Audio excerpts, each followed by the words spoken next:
Good afternoon, all of you. This session is by Professor Alok Dhawan. Professor Dhawan is the director of CSIR, Indian Institute of Toxicology Research, that is IITR in Lucknow. He is the founder director of Ahmedabad University. He holds honorary DSc degree from University of Bradford in the US. He had earlier served as Kieri DST Standard Research Award. He received that award on cellular fate of novel nanomaterials for therapeutics and consumer products in collaboration with Professor Diana Anderson. He is a member of National Academy of Medical Sciences since 2005, served as chairman of CSIR Task Force on Integrated Next-Gen Approaches in Health, Disease, and Environmental Toxicity, that is INDEPT, in 2015. He holds PhD in biochemistry from University of Lucknow, and he is the first person to start the nanomaterial toxicology in India. And he is the founder of Indian Nanotechnology Nanoscience Society. That is 2007. He founded that society, a very prestigious society for nanoscience. The people working on the nanoscience area. I mean, his CV is really profile. I really don't have any time, and I'm also not qualified to introduce him. But as a person, he's also really into the science leadership. So he's proving himself to be a great science leader at IITR. So this session is also co-moderated by my friend, Dr. Niti Kumar, and she is now working as a scientist at CDRI Lucknow. And recently she got the National Science Day in the Rashtrapati Bhavan. Big achievement, friends. And she is, of course, a young science leader by herself. And she holds a PhD from IGIB in New Delhi and holds postdoc from Max Planck Institute in Germany. I welcome you both. Over to you, ma'am, Dr. Niti. So, yeah. Yeah, thanks a lot, Felix. And I welcome Professor Dhawan to this science leadership workshop. Besides his academic and administrative contribution, I would like to mention that he's a great sports person.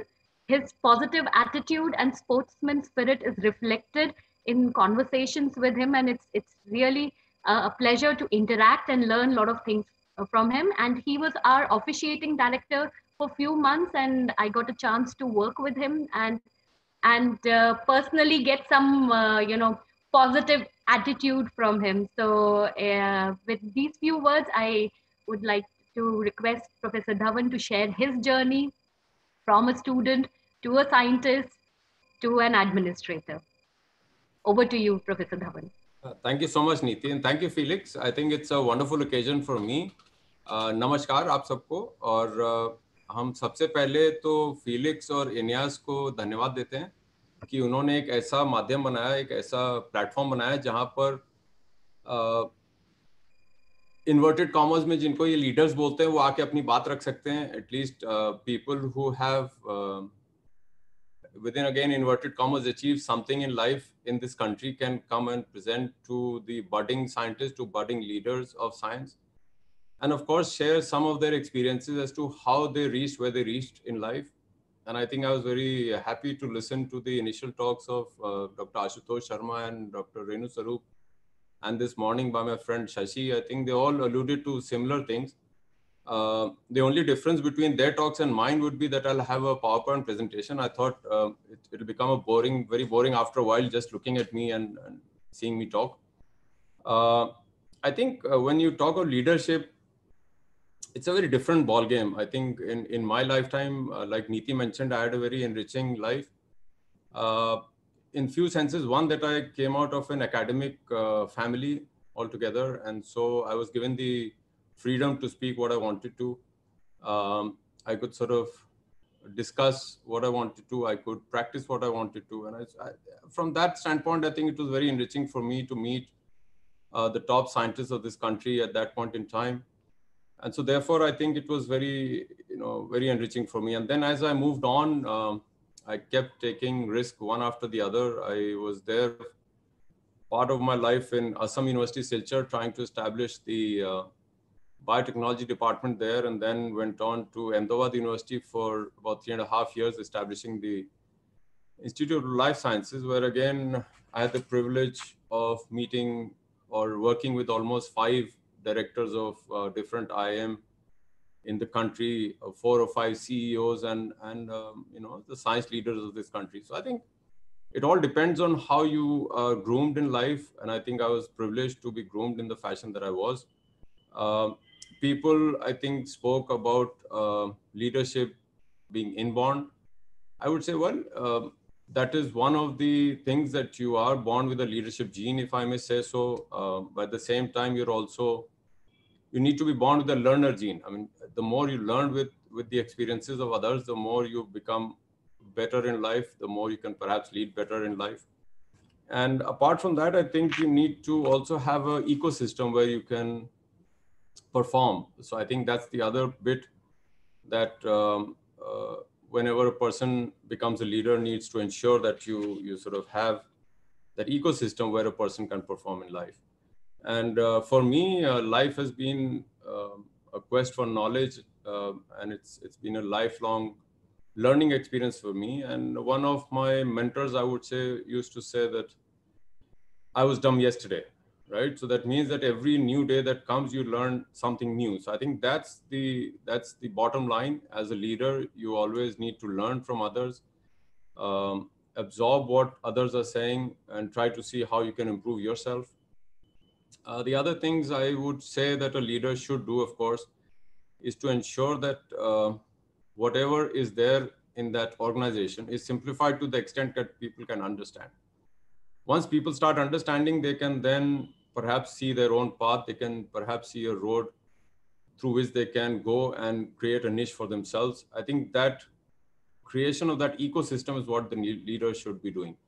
I'll share some of my thoughts as I move towards my presentation. So I'll just share my screen. Give me a second. Yeah. So there you go.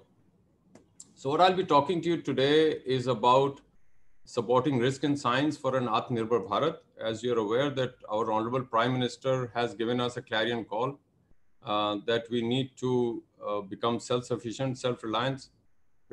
And so therefore we need, at the same time, science leaders like you who are participating in this, but also science leaders who are in various institutions to come up, take the risk, take a leap of faith, and sort of go forward and just do it, right? So I think it is very important for us to understand why we need sustainability, why we need sort of self-sustaining systems in this country. And no better a person in this country that can emulate this is, of course, our own Dr. Abdul Kalam. And I think he epitomized what self-sustenance means, and how one can become self-reliant and not get bogged down by the systems and still perform at the pinnacle and ultimately become the president. So I was very fortunate to actually have a couple of meetings with him and try to understand the person behind that fantastic scientist and an individual and a great human being. While going through this leadership program, I was just trying to capture my thoughts as to how I should introduce this to you. And you would have noticed that I sort of started by speaking in Hindi, and it shows how we can also become leaders if we understand what we are saying, if we understand what we are working with, we understand the language in which we are communicating. And I think Shashi also alluded to in this morning in his lecture as to how one can communicate either through just talking to each other or through your body language or whichever way you wish.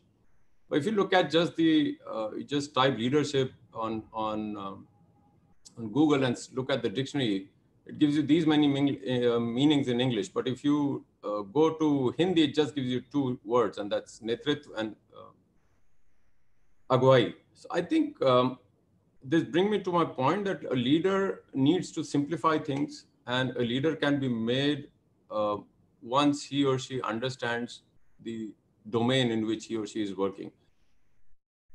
It is very, very important for us as a country to ensure that everybody, right from the grassroots, is included in this race or in this sort of Atmanirbharta of this country. And Atmanirbharta will only come when we become sort of strong from inside, and we have this Atmavishwas that we can actually do it. So I think it's very important.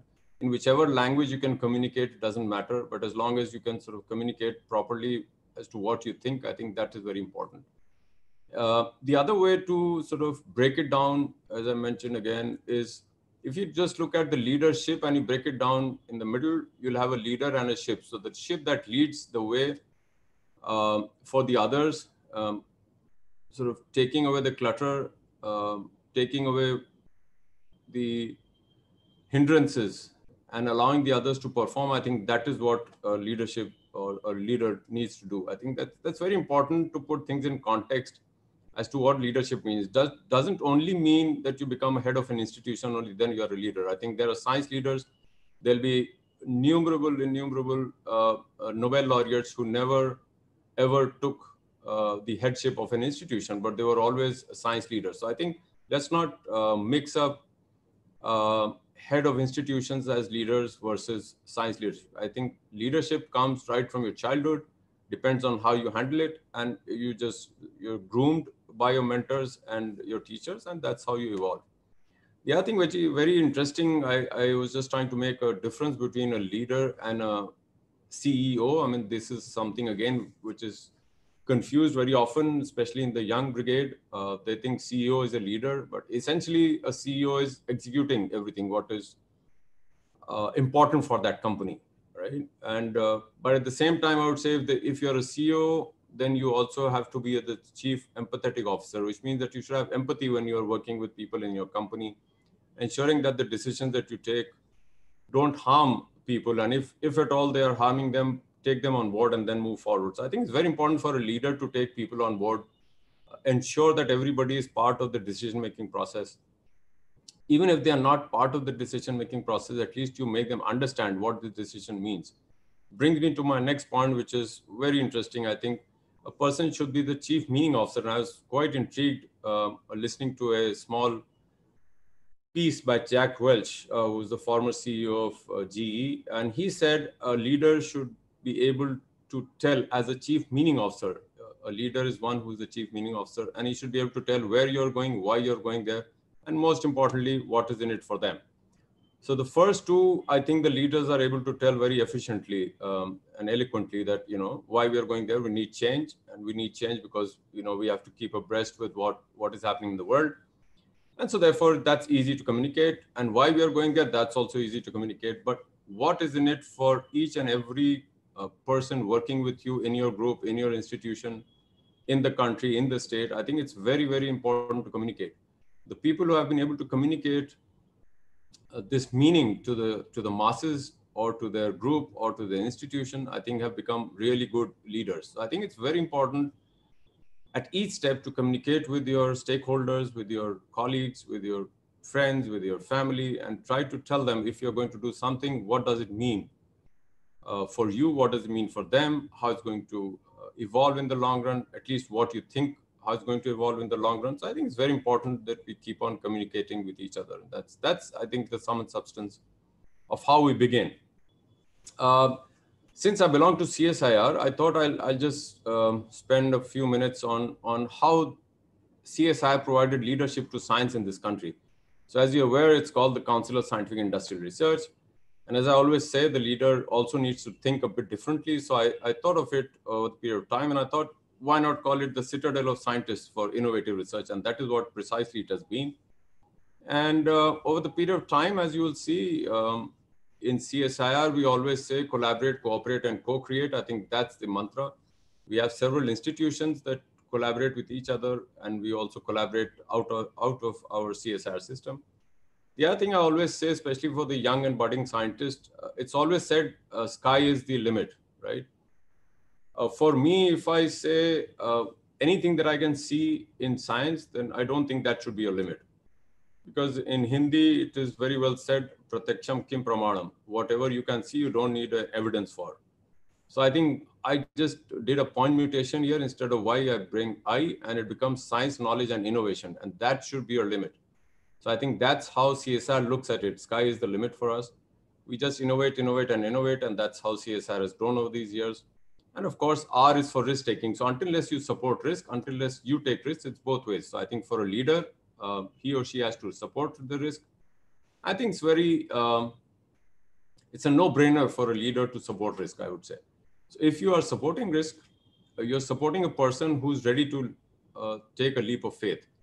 If he or she is willing to take the leap of faith, I think you're winning both ways. If they succeed, you have won as a leader because there's a new thing that has evolved. If they don't succeed, again, you are the winner because you at least motivated that person to take the risk. So you're changing the character of the institution, you're changing the character of the individual, you're allowing them to take the risk. I think that itself is another property or another attribute that a leader should have.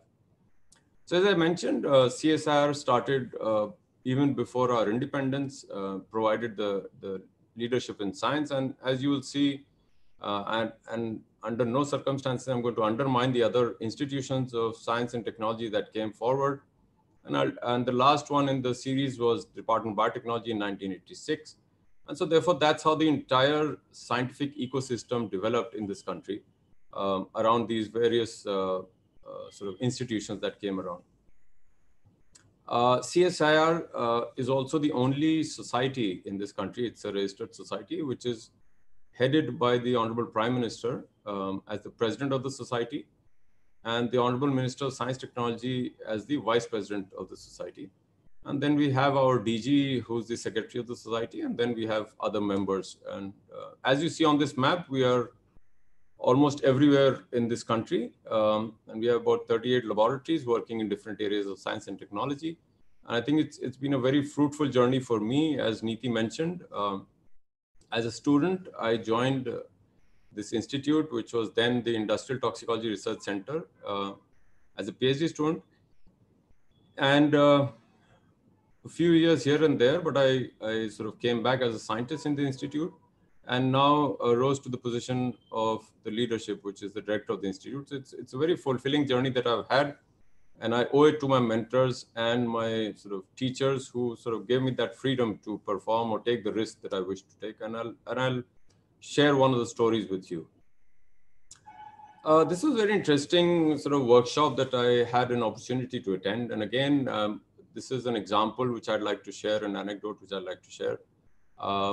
Professor Baldev Raj, who was the director of National Institute of Advanced Studies in Bangalore, called me one day and he said, "Alok, we are having a workshop or a roundtable, and I'd like you to come and give us a talk on leadership." I said, "Fine, sir, I'll come." And later on, as the time progressed, I asked him for the program. And when the program came to me, it turned out, and this was in 2016 or 2017 somewhere, it turned out that most of the people who were talking were either CEOs or secretaries of the government of India or Niti Aayog members and so on and so forth. And the people who were attending that workshop were actually directors of the institution. So that kind of challenge was thrown at me, and I immediately called him back. I said, "Sir, I think this is very embarrassing, and would you give me a frame of reference?" So he said, "Well, Alok, I think we want to hear the sort of thought process of each individual, and that's why I've called you, and you're perhaps the youngest who is going to speak in the audience. So we'd just like to listen to you and the protocol will be that you'll speak for about 8 minutes and we'll have questions for about 20 minutes. So you can understand what I would have been going through at that point in time. I kept on talking to him about a frame of reference, which he didn't give me at all. And ultimately he said, I can only share 2 things with you. In those 8 minutes, don't talk about yourself and don't talk about the institute. Talk about leadership. And at the end, if you wish, you can put in 1 slide for your institution. So it was really very difficult for me to sort of conceptualize this lecture to begin with. But if you don't take these risks in life, if you don't take these challenges in life, I think it'll be very difficult for you to move on. So ultimately, I took the risk, I took the challenge because my own DG was in the audience at that point in time. So I thought, okay, let's see how to go about it. And this was the title of the sort of workshop or the roundtable that was happening, Sustaining Excellence with Relevance in an Organization. So I'll just share those 8 to 10 slides that I sort of shared with them, because it'll give you an idea as to what should be there in your mind when you're thinking of an organization, thinking of a leadership, thinking of a person who is trying to build an organization, thinking of a person who's trying to see how the organization can be in consonance and resonance with the global scenario. So I'll just share some of these thoughts with you now. Yeah. So the first thing I was sort of tempted to do was to make a triangle where we put in excellence and sustainability and relevance, and then see how you can build with all these 3 a vibrant organization, which I called at that point in time Servo. When you look at Servo in terms of engineering terms, then it means a system that takes feedback from the outside and changes accordingly. So I thought this is a fantastic idea. If you want to have a sustainable, excellent, relevant, vibrant organization, you need to take feedback from the outside and you need to change accordingly, right? So I put that if you are a servo organization, you keep taking feedback, you will survive. If you don't take feedback, you can be revived. If you still don't understand, you perhaps, for a better word, I would say voluntary retirement. I mean, basically the system will collapse. So I thought this was a fantastic thing, that as long as you have a feedback mechanism, you can survive. But if you don't have a feedback mechanism, which means that you're not changing, and the change will come through the leader as well as the organizational structure or the people who are in the organization. It's both ways. If the leader doesn't understand that it needs to change, or the people who are telling him to change, but he's not willing to change, I think the organization is going to collapse, and vice versa. If the leader is unable to communicate to the people how this change will impact their lives and how it's going to be better for them, I think again, the organization will collapse. So I think it's a very appropriate thing that the organization and the leader should take feedback from the peer group, from people whom they are interacting on a daily basis, from organizations, and try to see how they can build a better work environment, build a better ecosystem for people to work. And so therefore, I thought I should give an A to Z of a servo organization, which essentially is to tell you what a leader should be doing when he or she has to ensure that the organization is a vibrant organization. So the first thing, of course, is the attitude of the individual. So as an individual, you need to be open, you need to be accessible to people. You cannot just close your door and sit inside and say, whatever I'm saying is the final word. You need to talk to all walks of life, people from all walks of life, people from outside of the institute, people who are in the public. You need to understand the pulse, need to change accordingly. You should have the aptitude for it. The agility, of course, is very important, because as you move forward, you'll understand that if you don't change in time, perhaps you have lost it and somebody else will move on. Again, it is synonymous. You need to be agile and you need to be adaptable. You need to align both as an individual as well as an institution to the outside world, to the demands of the organization, to the demands of the country. So for example, now we are facing really hard times of COVID, and that's why we are talking on a platform, which is digital platform. And we need to align. If we don't align, we'll again get left out, and the knowledge that we have acquired over these period will all get lost. So I think it's very important. As a leader, one should promote autonomy, but with accountability. I think you need to let people do what they want to do, as long as they are aligned to the organizational structure, as long as they are aligned with the mandate of the country or the organization in which they work. But then just leave them. Don't try to micromanage everything in the system, otherwise it'll just collapse. The other thing I keep saying, the leader should not only benchmark the organization, but try to benchmark each and every individual, because that's how the excellence grows. You might have excellent people, but the sort of organization as a whole may not be excellent. Why? Because we are not benchmarking people. The other thing the leaders should do is to cut off bureaucracy. I think it's very, very, very, very important that the people do not face the heat of the bureaucracy. So the other thing that Jack Welch said, you should be a chief groomer, just clear the way for the others to work so that they can work without fear, without any hassles or hurdles. I think that's phenomenal. That's what a leader should be doing. As I mentioned earlier, it's very important for the leader to ensure cooperation, collaboration, and competition. Competition not only within the institute, but also with other institutions. It's very important. So competition keeps you on your toes and keeps you working hard, keeps you thinking. So I think very important again. And as it's very well said, the only constant is change. So I think we need to accept change as it comes. And when you think that the change is a challenge, I think accept it with open arms and try to see how you can convert that challenge into opportunity, like what we are doing today. And I must compliment Inyas once again for getting people on board during these lockdowns and ensuring that people from all over the country can actually listen to them. Going to the other things, of course, you should have an eye for detail. There should be diversity in the system. They should encourage diversity. The system should be democratic, which means that the leader should ensure that the people around him are listened to. They are given due credit for what they are doing. There should be a drive in the system. That's the job of the leader, to drive the system, to ensure that everybody is energized, if I may use that word.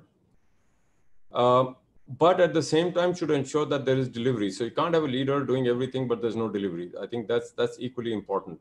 Then if you go to other areas, it's quite similar, that you be democratic. That means you have to engage with people. You have to empower people to the hilt. I think the more you can empower, the better it is for you. Then you can sort of be assured that the results are going to be there. Empathy is another quality or trait of a leader that should be there, but that should be ingrained in the entire institution. I think when I'm saying the leader, at the same time, I'm also talking about a vibrant organization. These are also attributes that the organization as a whole should have. The entire ecosystem should be enabling. At the same time, you should be ensuring that the people are exposed to different cultures. They understand what it means to be working in the culture that they're working and how they can further improve the sort of quality of the work ecosystem that we have.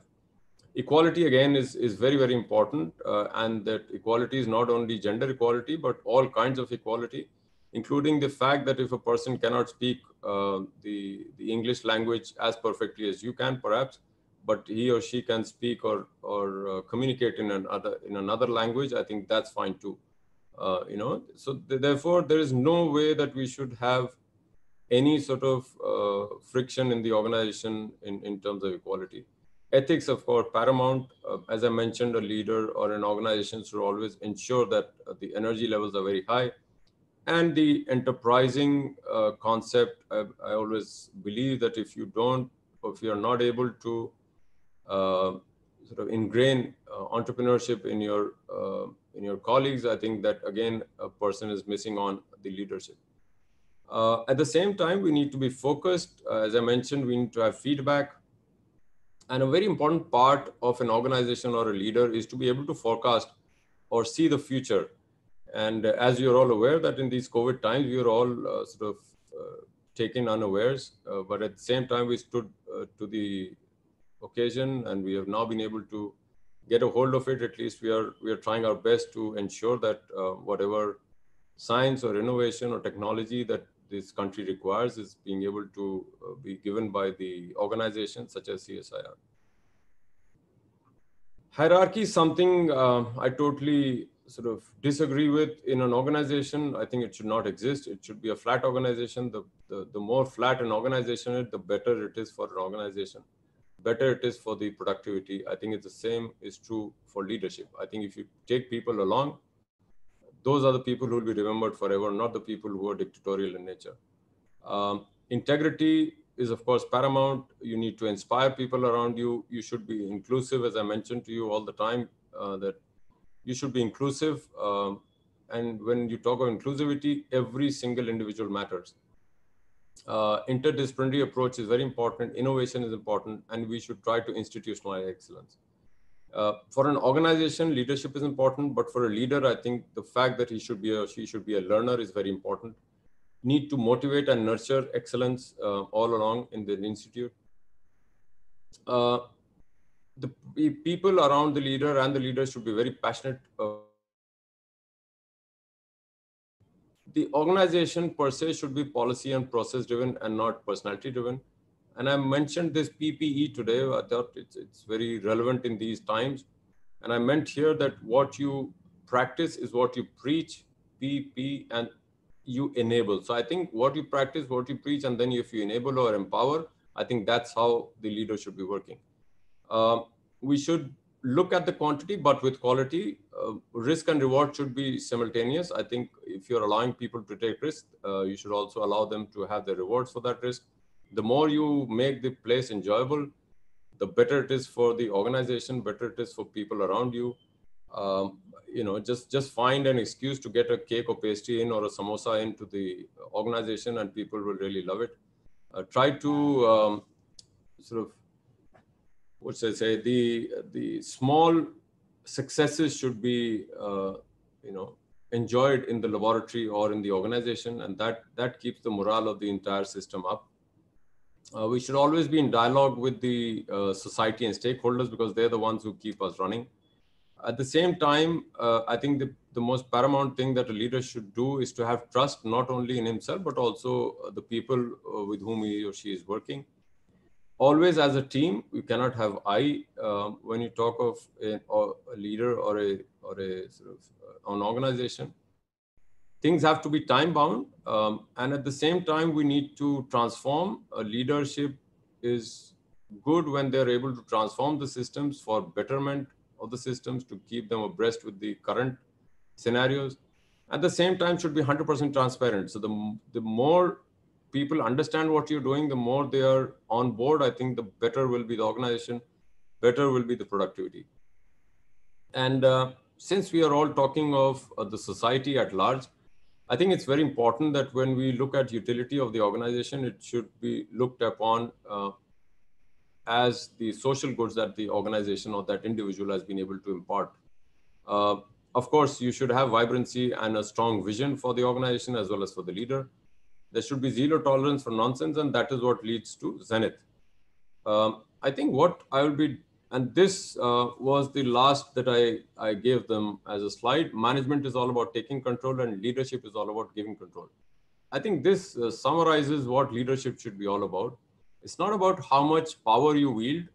I think it's how much power or how much enabling systems you create and how much empowerment you create for your people around you. And I'll give you a small example from my life, and that really brought me where I am today. And I think then I'll close. This was the round table, and I think I must sort of thank Dr. Baldev Raj, who is right here, along with Professor V.K. Saraswat, and Dr. Giri Sani at that time, the DGCSR, and all the directors from different institutions. He created this round table on sustaining excellence and relevance in an organization. So I think this is another level of leadership which allows the young people to come and share their points of view with the more experienced people. I would not necessarily say old, but the people who are much more experienced, and learn from their sort of experiences and bring them down to the institute where I was working. So I think that was a fantastic turning point for me as well. Now I'll share a small story with you. As a young scientist, way back in 2005, I was working at the Michigan State University with two professors there, Syed Hasham and Vladimir Tarabara. And this was the day on which we had the meeting. It was absolutely chilly, and you can see the ice in front of the house. We had a meeting which was to discuss how these guys were at that time making nanoparticles, which are called fullerenes. And they wanted to see how we can do the toxicity of these particles in humans and try to see whether they were safe or not. So I thought this was very exciting, but at the same time, since I was not, I'm sorry, just give me a second.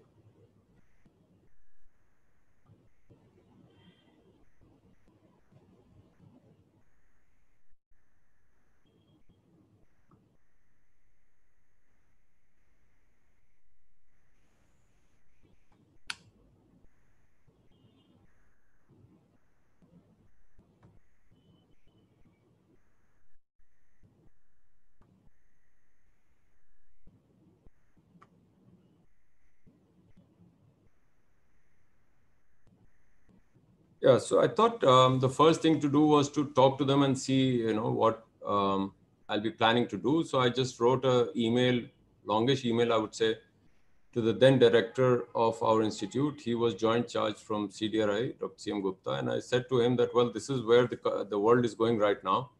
And I'd like to start the nanomaterial toxicology in our institute on my return. And the very next day in the morning, I get an email back from him, "Dear Alok, please go ahead, best wishes." So I think this is how a leader should be looking at when a person is willing to take the risk. And this is how I was supported in my time in 2005. Just to share with you that these nanoparticles are really small, which are 1 nanometer in diameter, for example, these carbon fullerenes, and the DNA is between 2 to 12 nanometers in diameter. So you can see how sort of difficult it is to understand what these are capable of doing in our body. So, but ultimately, when we came back, I was able to conduct these studies, and we had a publication. I would like you to sort of appreciate the timelines as well. I came back in about 2006 in February, and we were able to complete the work and publish in 2006 itself with this group. And I think for this group, this is the most cited publication so far that they have.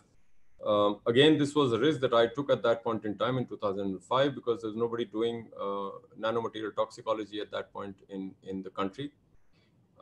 Similarly, when we looked at the toxicity, we started to understand what are the principles behind it and how one would try to understand, simplify the field so that others could understand what I was doing.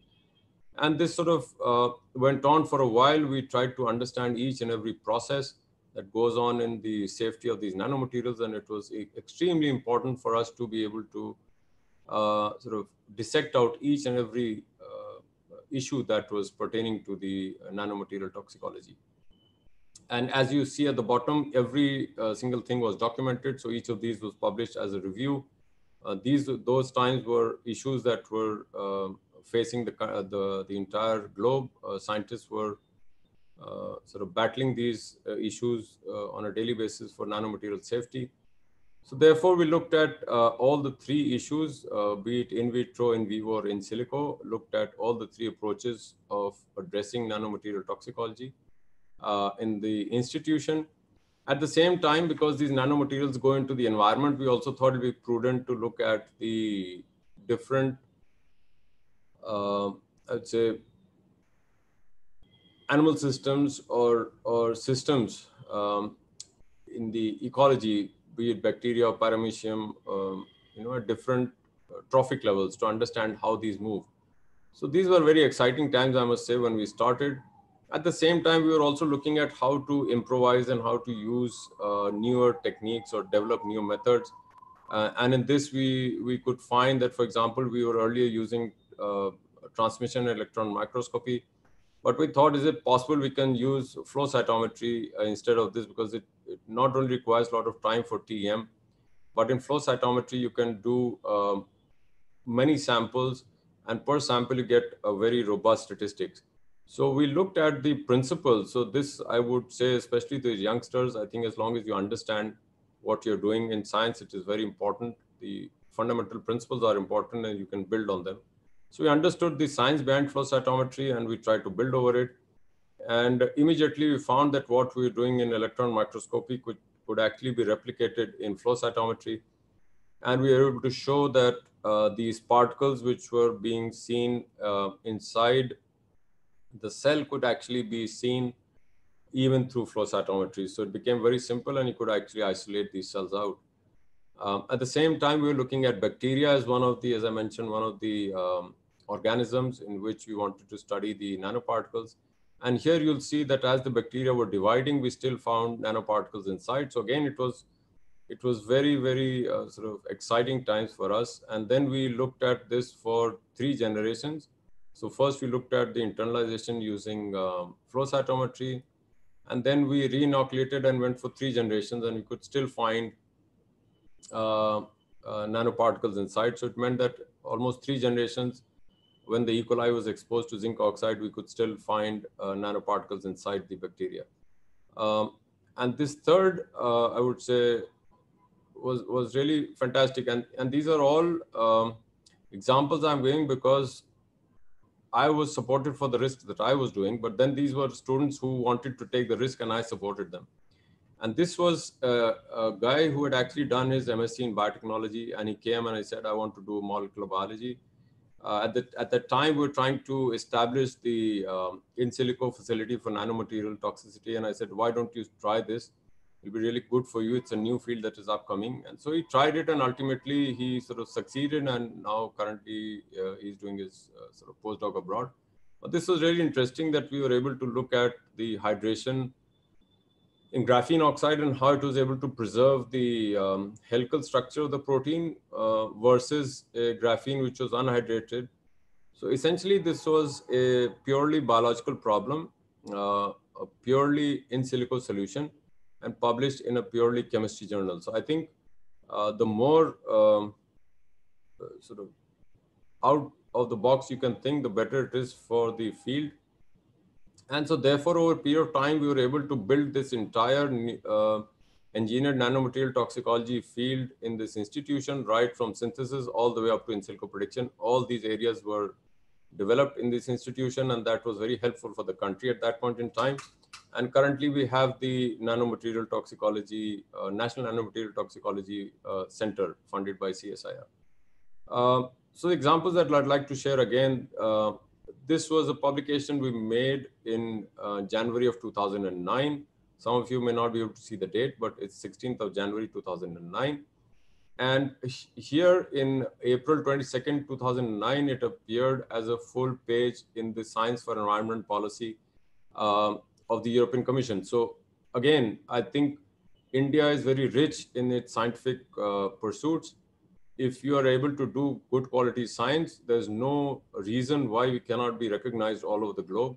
So I think it's very important that we fix our eyes on problems that really require solutions, and just go and burn it. I think that's how it should be. And this was essentially they discussed on how this piece of work that we had done was very important in deciding whether or not the nanoparticles should be allowed at that point in time in cosmetics.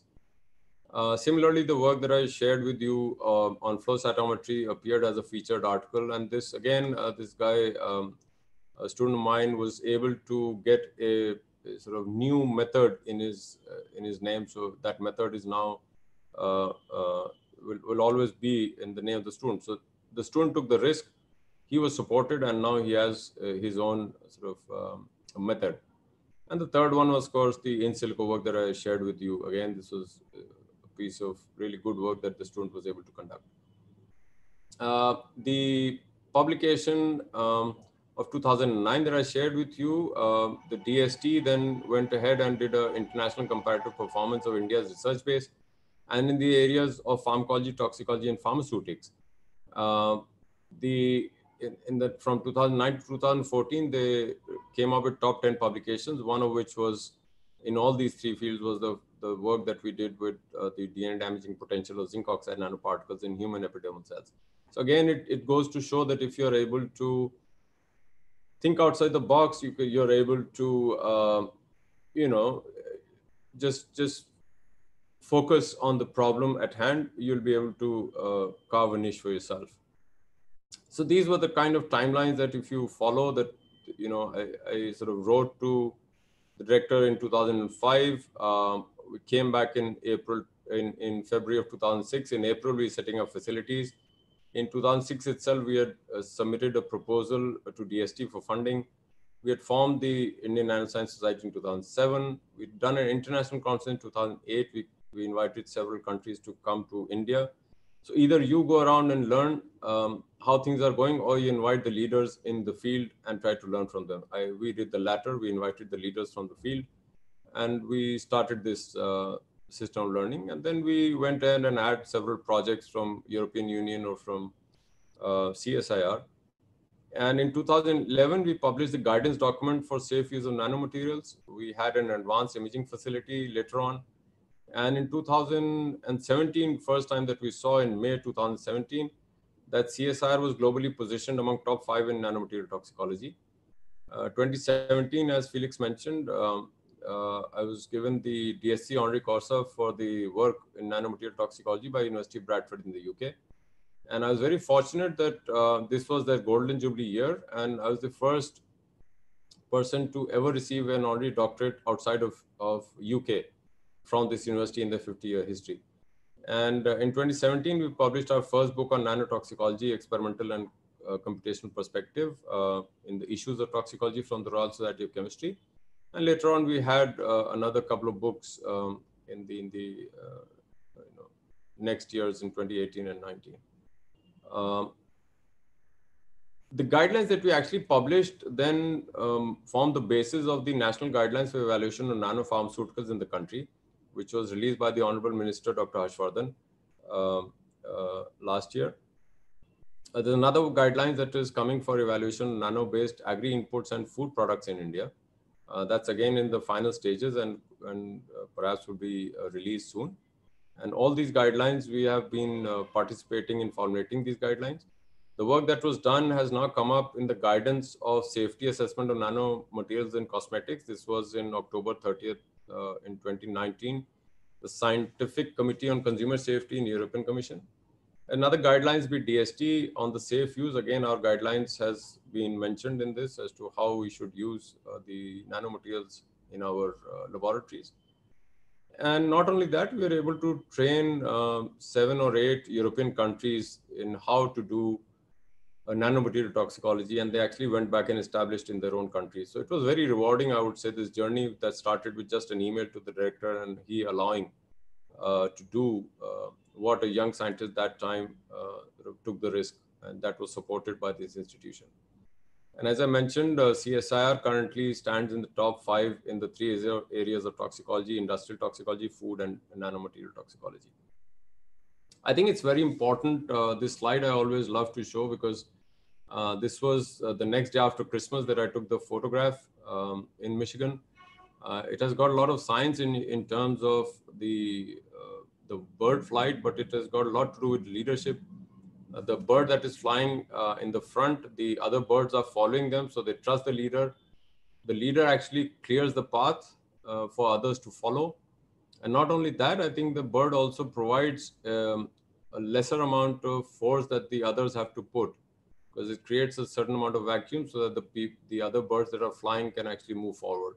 At the same time, the leader should understand after a while that when the leader is tired, they should step back, or they've done their job, they should step back and let the next bird take over, the next leader take over. So I think that's a continuous process of developing excellence. And I think what INEAS is doing is precisely the same thing. They're trying to develop science leaders or leaders for this country who will be not only taking the risk in science, but with their focused approach will create an Atmanirbhar Bharat, a Bharat which will have Atmavishwas and not be looking at always at the West for new ideas. I think this is another beautiful cartoon, which the first time I saw was in one of the alumni websites. but just goes to show that we started as an ape, we came to the Stone Age, then the Iron Age, and the Modern Age, and we're almost the same gait as we were when we started. The only thing I would mention to the youngsters who are online, please ensure that you apply your mind and not get bogged down with what is there on Google. Somebody else has put it in Google for you. So I think apply your mind first. If you need, it should just be used as a tool. I think it's what you think you need to first hypothesize and try to see where it's going. And then if you need any help, you can take the help of others in this field. I think it's equally important that as a leader, but also as an investigator, you should have an eye for observation. The specimen or the slide or the object that you look at is the same, but it's how in depth you look will decide how good a leader you are. The organization is the same. You can either look at just the facade, or you can look in depth and see how the system is. So here you can look at the person who's actually clicked the photograph inside the eye of the individual that you just saw, or for that matter, here is an owl, and you can actually again see the individual that clicked the photo, but also the flash that has come out while clicking the photograph. And again, the more in-depth your observation is, the better it is for you. I think here we see two birds in the morning, but when you actually, I'm sorry about this, but actually when you go in-depth, you'll see that this is actually a feather, which looks like actually a very weird bird. But this is a feather, this is a ray of sunlight coming through, and this is the beak of the crow. So both are crows sitting in the morning and trying to groom themselves. I think it's very important for all of us to see things our way, but in a positive way, as Neeti mentioned in her opening remarks. Life has a lot to offer to us. It is on us how we take it and what we make out of our lives. It's very important as leaders, as young entrepreneurs, as young students who are wanting to become scientists. I think we are blessed that we are born as a human being, and we should make the most of it. I was blessed to be able to initiate or to inaugurate by my talk the TEDx Lucknow chapter a year and a half back, I think. And I feel very, very, very fortunate that I have been able to do what I was able to do, because I was always supported by people in the past, my eccentricities, if I may call them, the risk that I took in my life, but I think it has been very rewarding. So I think, as you will see, successive prime ministers have rewarded science or been able to acknowledge that science is what matters. So starting from Jai Jawan, although it's to do with the Jawan, but I think hidden behind that is a lot of science and technology that supports the Jawan at the border. Then you come to Kisan, the farmer. Then you come to Vigyan, which was given by the Honorable Prime Minister, Mr. Bajpayee. And then Jai Anusandhan was given by our own Prime Minister, Mr. Narendra Modi ji. So I think at each point in time, the polity has understood the importance of science and the leadership of science that this country is providing to the world. So with this, I think I come to the end of my talk, and I'd like to thank INEAS profusely for giving me this opportunity. And not only that, I think I must thank Felix for his determination to ensure that people whom he invited sort of first agreed to him, and then he would sort of ensure that they are on time all the time without fail. So I think with these words, Felix, I'd like to thank you and Neeti for giving me this opportunity to share my thoughts with the young brigade who is out there in these difficult times of COVID. And I think I'm almost in time. So thank you very much indeed. Thank you. Thanks a lot, Professor Dhawan. It's very insightful to listen to the different aspects of leadership, especially, as you have rightly mentioned, effective leadership can happen at small levels also, wherein we try to recognize the strength and weaknesses and try to bring people from with different capabilities and different temperaments and build a team, work together and continuously evolve. This is very important, I think, in our lives also, wherein we deal with people with different backgrounds and different capabilities. So with this, I would not take much time and go to the questions. So there is a question from one of the teachers, Namrata Ray. She is a assistant professor and she teaches undergraduate and postgraduate students. And she wants to know how she can inculcate leadership qualities in her students. That's fantastic. I think, Namrata, the fact that you asked it itself shows that you have this quality of leadership in yourself first to begin with.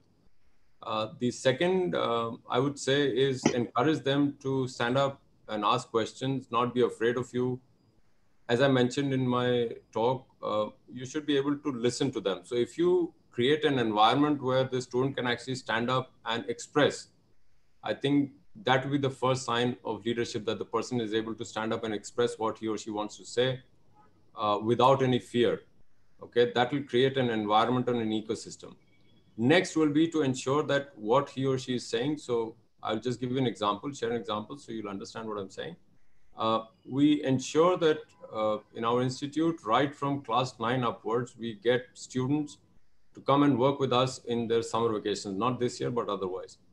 So that is when we inculcate in them the fact that both of us are scientists, the student as well as us. So there's no hierarchy. So that then they get the freedom to speak. Then they get the freedom to think outside the box and try to practice what they're trying to sort of think. So I think as an undergrad, at the undergrad level, it's very important that we give them that freedom to think differently, to think outside the box, to at least whatever they've thought, at least try to practice it and see if they succeed or not.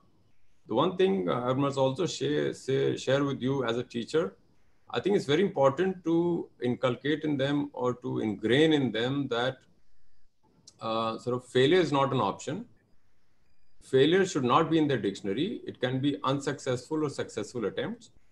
I think failure is a taboo in our society as also globally. So I always say it's an unsuccessful attempt rather than it's a failure. So I think as long as we can, and each of us have a different capability of doing things. So I think the best example that was given for leadership and how you inculcate in that was that of two cricketers. I don't want to name them in this, but I think one was an exceptional individual, but the other was an exceptional leader because he was the best captain the country could have. So I think if we inculcate these sort of positive points in the students, that you are really worth, they may not be the best in this subject, but as long as they can think in the area that they want to excel in, or they're sort of go-getting people who can just go ahead and do things, the people who can take people along. So I think you need to identify these individuals, bring them to a small group, and then you can drive them and give them the opportunity to go and perform maybe in the society, maybe in their own backyard or whichever way you like. So I think it's a fantastic thing that you've actually thought of it. So I'm really happy that we still have teachers of that order in our community. Yeah, excellent talk, Professor Dhawan. It is amazing. You actually spoke so many things, including I really like the way you started your talk, especially about the head of institution is, and the leader is really different, and Nobel Prize winners also, many are leaders, though they are not really the head of the institute. You also said a lot about the feedback and the change. So exactly that is the core scientific methodology, and it's amazing. It's absolutely fabulous talk. You covered really interesting topics, really relevant to the workshop. Thank you so much. Thank you. So without wasting much time, a lot of questions here. So I will just pick up one question here. Haritha from Payyanur in Kerala is asking, Higvita is one of my favorite short story in Malayalam by the Malayalam author M.S. Madhavan, in which author compared the protagonist who saves a little girl from rape with Higvita, the Colombian goalkeeper in a football game who saves a goal. So similarly, sports and science could also serve as an excellent analogy. Teamwork is important for both sports and science. So as a sportsman, how will you relate the leader of a team sports like cricket captain with the science leader? Yeah, perfect. I think let me put it this way. And Neeti introduced me saying that I'm a sports lover as well.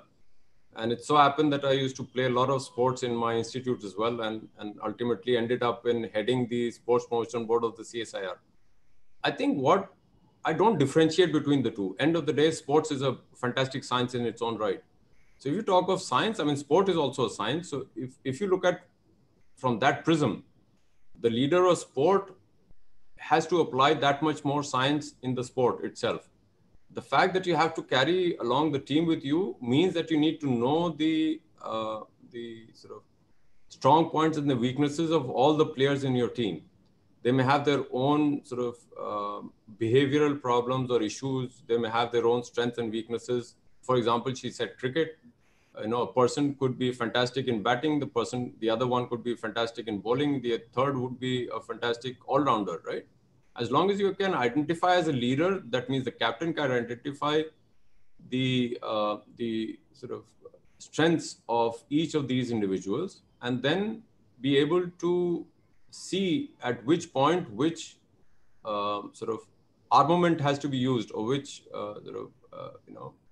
kind of person has to be deployed. I think he or she would become the best leader in a cricket match. So I see an absolute synergy and I don't see any divergence when you talk of a cricket team, or you talk of a science leader, or you talk of a leader of an institution. I think both are equally good in terms of science.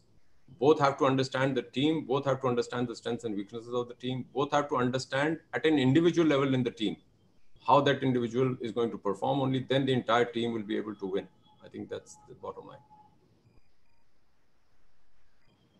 Yeah, so I'll pitch in. So there's a question by Rekha Lokanti. She has asked the question that a lot of nano-coated micronutrient fertilizers are under trials. So what could be the negative or the environmental issues associated with it? Can you please comment on that?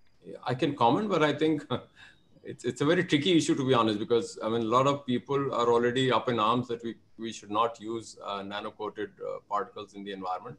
And that is precisely why the government decided to come up with a policy, which is still under review.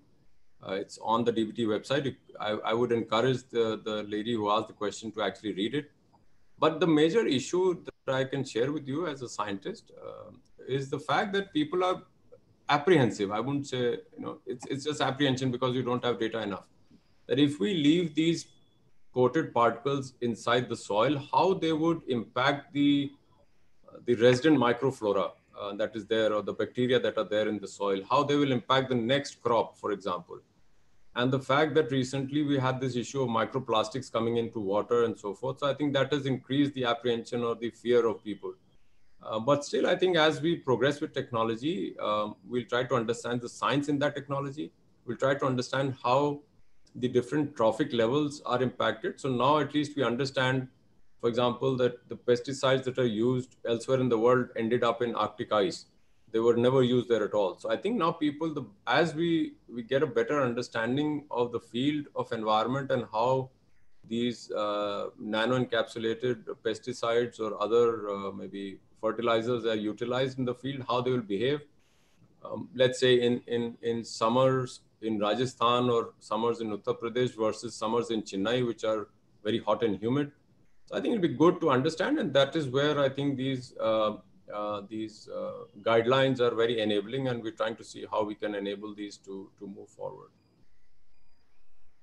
Okay, so I will just pick one digress. It is basically not a relevant question, but still just for a sake, just spare 30 Felix, seconds for me. I'll just interject here. I think questions are always relevant. The answer may be right or wrong, right? So yeah, as a question, this, that has to exactly be brought forward. Absolutely. So this question is by Keshav Goyal. He's asking, Dr. Vandana Vinayak talked about Sir Alok Dhawan as her mentor. Please share your experience. So here, that is why this one is actually not relevant here, because first of all, I congratulate Keshav Goyal because you have photogenic memory. You pay a lot of attention on these talks. I'm really happy to know that. And now the problem here is that it is not Alok Dhawan. His name was Ashok Dhawan. Just got confused, but congratulations. You have your memory power is amazing. Okay. It is Ashok Dhawan. It is not relevant here though. Now I'll pick up another question here. Ankita Rajput from Agartala is asking, Tripura. Congratulations, sir, on your great and timely achievement for inventing a novel machine to disinfect N95 mask to fight the COVID-19. So can you share the story behind it? Yeah, sure. I think that again is out of our curiosity and out of the risk that we always take. So this was a startup in Lucknow, and they had a technology already existing, which was a microwave-based disinfection system for biomedical waste. So we had bought a machine to disinfect the waste coming out of the animal house, and that's how we started. And ultimately, we said, well, this is a fantastic machine, but only doing one job, that is disinfecting the biomedical waste. And so we discussed with this startup, and they said we'll be happy to incubate with IITR and see how we can further evolve this machine. And so then we sort of developed applications on that machine that could disinfect linen, fibers, cloth, blood bags, etc. So that sort of cycles of microwave we were able to develop with them or co-develop with them. And that is when, so when COVID came in, so they again came back to us and said, well, since we already have a cycle for linen, can we tweak that and see if it will be good for PPEs and for N95? I think that's how we got into it. And again, I'll keep repeating myself so that it gets etched into the memory of the youngsters. Please do take risk in life. It's worth taking all the time. So as a leader, I took a risk. As a young sort of scientist, I took a risk. Unless you take risk, you would not get rewards. And that was the reward that we got. I mean, even Honorable Prime Minister's Man Ki Baat updates, it was tweeted through that handle that this machine has come up. So I think we're very glad. We're still waiting. Of course, there'll be a policy decision whether or not to sort of come up with these machines to reuse the PPE kits, but at least we now have the technology, and that is what Atmanirbharta and Atmavishwas is all about in this country. So on similar lines of taking risk, there's a question by Shri Kriti, and she's saying that being a good mentor or a good leader is a baggage. It's a baggage of laurels and criticism by your own team. So how do leaders manage the criticism? Is her question. Oh, well, I think if you ask me honestly, criticism is something that I learn a lot from. So I don't think it's a baggage at all. It's how people other than yourself look at you and what they think of you. So don't let criticism take over you. Learn from criticism always without fail. That is one. Secondly, I think again, it is English language, but I think I should mention it here. Mentor is fine, but if you look at PhD guides and PhD supervisors, the students, what they don't understand, they're actually supervisor or guide, and that's it. So students should actually be able to have that freedom to plan their experiments and run their experiments, and the guide should only facilitate. I think as long as they understand, and the simplest example that I give is if you open a PowerPoint slide, you do the right button click and it shows you guides and grids. It doesn't tell you what to do. It just shows you guides and grids. So guide is just to guide you, and that's it. Ideally, the ecosystem should be created by the leader or the guide or the supervisor, and the people inside that ecosystem should be empowered enough to sort of perform and test out their hypothesis. I think that's how it should be. And criticism, I don't think should bog you down at all. There's a lot of positive criticism, I would say this way. And even if it's a negative criticism, if you can see through it and see the point of view of the other person, by all means, you should look at it and see what you can learn and how you can include those people as well in your decision making as and when it comes finally. All right. So here is a question from Sayali Sangole from Mumbai.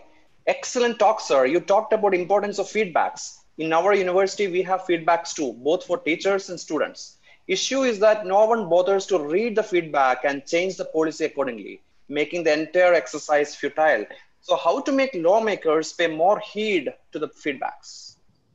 So I think the fact that you mentioned it shows that at least the first step has been taken in your university, that people are taking feedbacks. I think from feedback to policy is a very, very long journey. because the policy is not for your university. It will be pan-India for all universities by MHRD. The feedback is to ensure that at every point we get inputs either from students or from teachers, vice versa. Both ways it is true. Teachers tend to improve their pedagogy. They tend to improve the way they impart education through those feedbacks. But at the same time, these feedbacks actually get collected. They are shared when the NAC accreditation comes. They are able to look at those feedbacks. They can take those feedbacks, and they are then captured at a central level to see how they improve policy. So it does take time. And so therefore I mentioned, for example, when Neeti asked me about this nano encapsulated fertilizers or pesticide, already a policy is online, right? Waiting for feedback. So all people who want to give their feedbacks can give the feedback. Even before the policy started, there were a lot of feedbacks. So now they've been framed, policy have been framed, put up again on website. Everybody can give the feedback, and those feedbacks again will be incorporated. So it's a dynamic system. Education is a dynamic system. For example, this I would have never thought in my life, giving a talk from my office, pan-India, and people are listening to me, although I can't see them, right? But so this is a paradigm shift. It is feedback that you took, that Inyas took, that these are times where people are sitting home. We need to reach out to them. This was the feedback. What you did was this entire workshop for 5 days, right? So I think it takes time, but I think I congratulate the girl who said that her university is at least taking the feedback. I assure her that these are getting collected somewhere. It takes time for those feedbacks to get converted into actionable points. But I think that's how the system works. We are a big country, and it takes time to sort of bring it to the fore. Yeah, you've also rightly mentioned in your presentation that it is how we look at things. If we look at things that things are changing slowly, we would be more adaptive to new changes and would accept changes which will improve our working environment, our ecosystem. Absolutely. And yeah, thanks a lot for sharing your thoughts. And I think you would have definitely inspired a lot of students and faculties and people who have joined us online, hearing your story and your views about leadership and how we at personal level can also make small changes to improve our working environment. Your views about. Yeah, over to Felix now. Felix, you're muted, I think. Professor Dhawan, if you have time, because there is one interesting question I really want you to answer. I mean, if you have time only. Do you have a time for 2 minutes? Sure. Okay, so I will just pick up this question by Vivekananda Nandis from Sikkim. One of the major reforms brought the car is BioNest Incubation Center.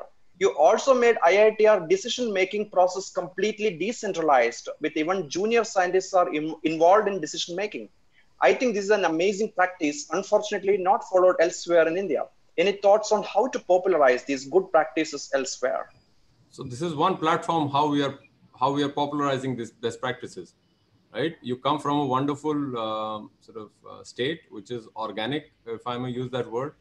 We are learning a lot from Sikkim. I think, as I mentioned, the best thing to do is to empower people. That leaves a lot of room for the leader to do what he or she wants to do. He has enough time to work on other issues, take the organization forward. If you keep micromanaging every individual and everything in the organization, it becomes very difficult for the leader to do it. Not only that, the organization then becomes a personality-driven organization rather than a process-driven organization. With freedom to work, with freedom to operate, with freedom to express. I think those traits are very important for any organization. Those cultures have to be ingrained in these organizations.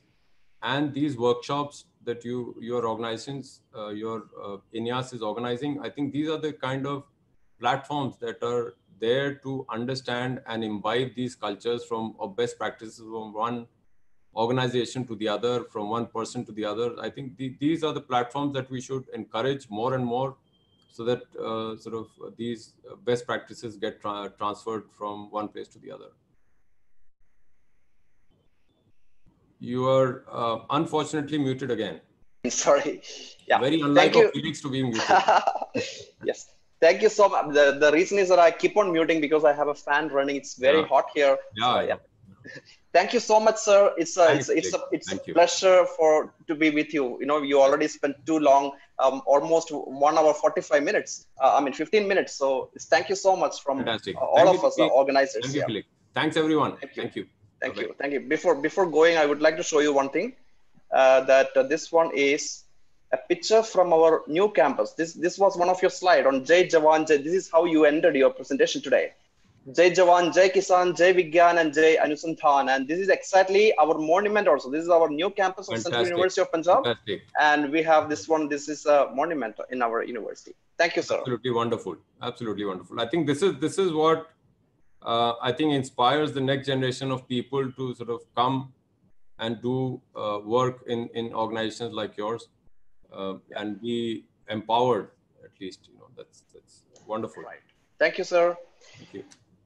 And participants, we will meet again exactly at 5:30 today. We have only very little time now, only 45 minutes. And the speaker is Professor Mona Kauri Kasabri, and very interesting person because she is now going to talk on criminal psychology, a very fascinating field, and her journey towards a science leader. She's a young science leader from Israel. So see you all exactly at 5:30. And enjoy a cup of tea or coffee. Yeah? See you again.